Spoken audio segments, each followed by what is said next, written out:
I wanted to know, what's a game that you started up, enjoyed, but you never finished? One of them was The Outer Worlds. I loved that one, but for some reason, when it came out on Game Pass, I think The Outer Wilds was out at the same time. And It was very confusing. Yes. And so I got confused too. I ended up playing Outer Wilds expecting, like, what are they talking about with all of this RPG business? And there's no RPG here. And I was only confused for like a couple days, but then I figured it out. And by that time, I was already into the Outer Wilds. And so eventually I got around to the Outer Worlds, and it just, I think expectations were so high because of New Vegas. And to be honest with you, it just wasn't that good.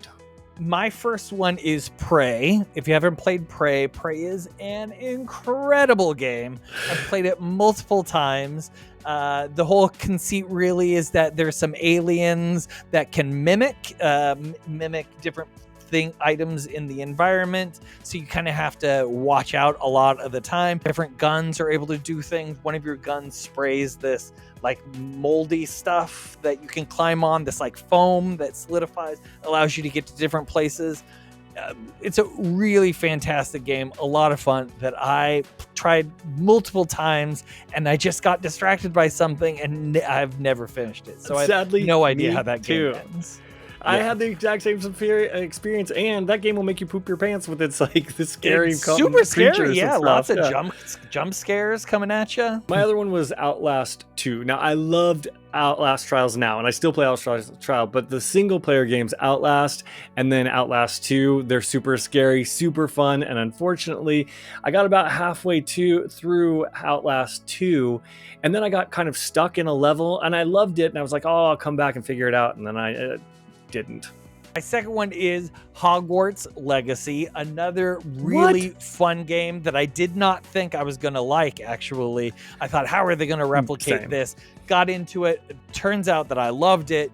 However, I did stop loving it at like the 30th Merlin trial or whatever that you're having to do. That got a little tiring. It was pretty monotonous. You'd go to a camp, you'd fight a lot of the same types of creatures the same ways. Something must have came up, and I have no idea how that game ends. The next one would be like Bloodstained Ritual of the Night, a spiritual successor to Castlevania. It's a 2D one. It was on Game Pass for a long time.